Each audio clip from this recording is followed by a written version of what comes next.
Hello children, it's Mrs. Lee here. I'm at home.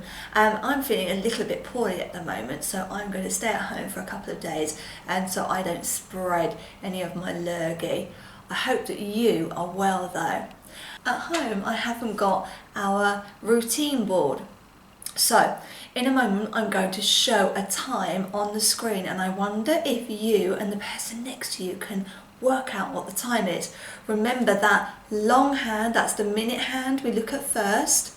Now if it's on the 6 we know it's 12:30, but if it's on the 12 we know that's right, it's o'clock. And then I want you to look to the shorthand, that's the hour hand, and see if it's pointing at a number or in between a number. If it's pointing at a number, it's probably going to be, that's right, o'clock. If it's in between a number, it's probably going to be, that's right, 12:30. Okay, are you ready? 3, 2, 1.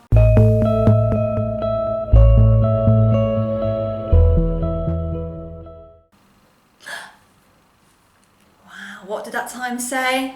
Did you get it right? Super. Okay, we would now be looking at our board and thinking about the language of the month. And if I said to you, Assalamu alaikum, you hopefully would say back, Alaikum salam, because we are learning to speak in Urdu this month, aren't we? Have any of you gone and spoken to Mrs. Ali? Okay, well hopefully I'll be back soon to come and take a photograph of you, all the children who hear and speak Urdu at home. And then we've been thinking about, that's right, our Makaton sign. And our Makaton sign is I remember. That's right, can you do it for me? I remember.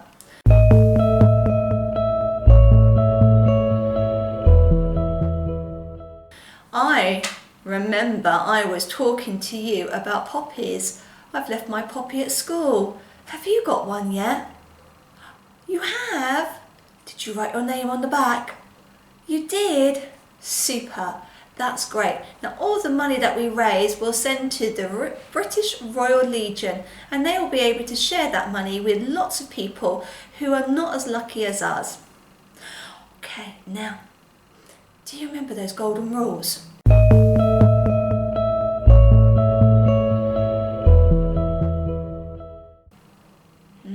How many are there again? Can you count them?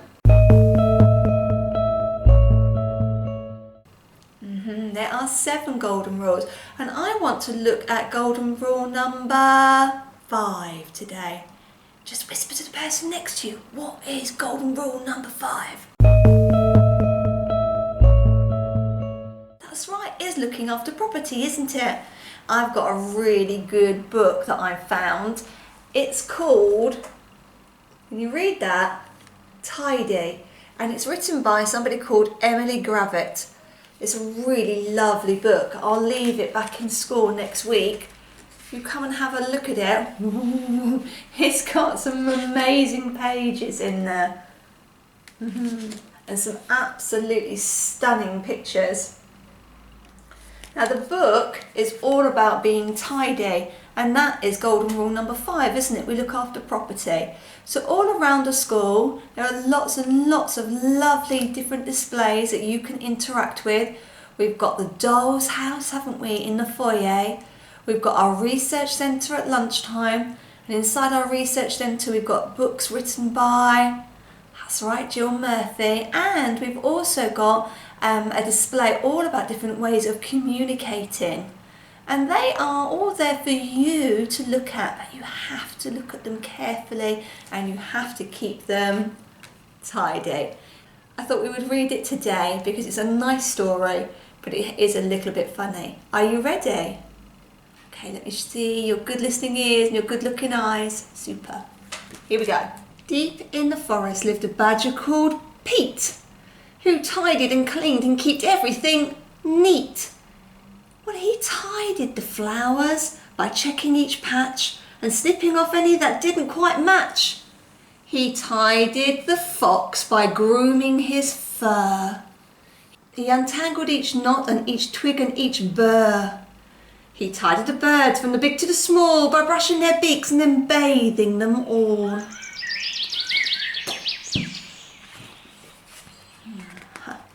He picked up stray sticks, he swept and he rubbed, he polished the rocks and they scoured and he scrubbed.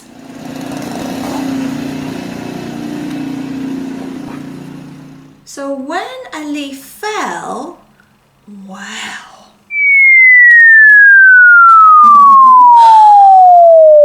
Beautiful picture of those leaves. Pete tidied them all up.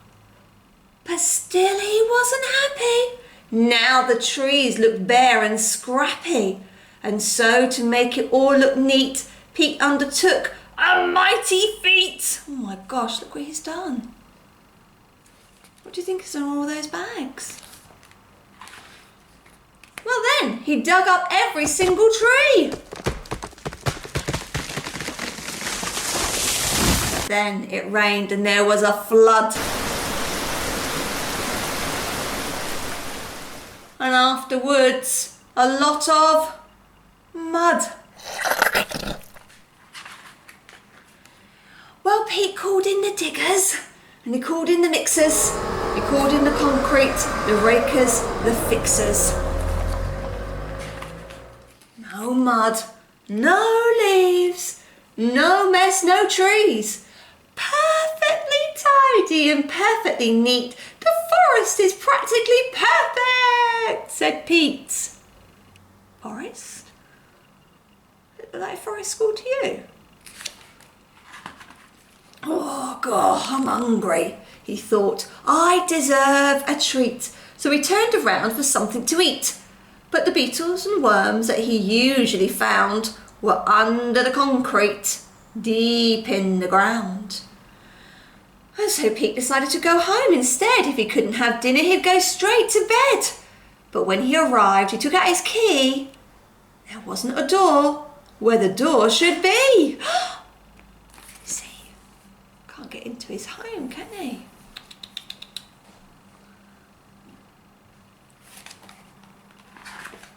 Later that night, Pete tossed and he turned. His belly was empty, it rumbled and churned, and as he lay in the mixer wide awake, he started to think, I've made a mistake. So,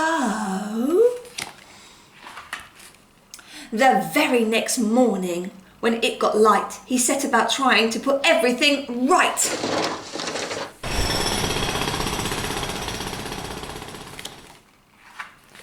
Then the animals came from the strong to the weak, and they lent him a paw, or a claw, or a beak.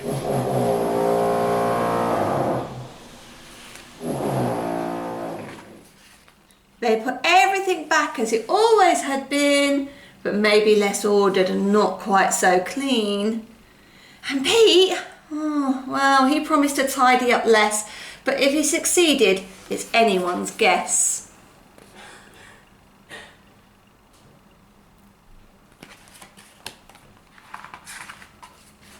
There you go. It's a nice picture, isn't it? Now, I wish more of us at Hertford Infant School were like Pete. Maybe not so extreme that we tidy up everything so we can't see it, but make sure everything goes back to where it should do if you've got it out. Thank you if you can help keep Hertford Infant School tidy. Okay. Thank you for listening to our assembly. I hope that the class teachers and all the grown-ups in school will be able to give out number 5s to people who are keeping the golden rule of looking after property. Making sure your chairs are put back away underneath the tables when we've used them. And if you've got the Lego out, making sure that all the Lego goes back into the boxes. Do you think you can do that? Oh, I thought you could. Right, we're going to finish with our school prayer. Okay, so you can close your eyes if you want to, you can put your hands together, you can fold your arms, but what you must do is join in with the words. Listen carefully, reception, because these words are new to you, but hopefully you'll start to learn them off by heart. Help me to do the things I should, to be to others kind and good, in all my work and all my play, to grow more loving every day. Amen. Right, I hope to see you all very, very soon. Make sure that you are happy. Alright, and remember the golden rules. Bye!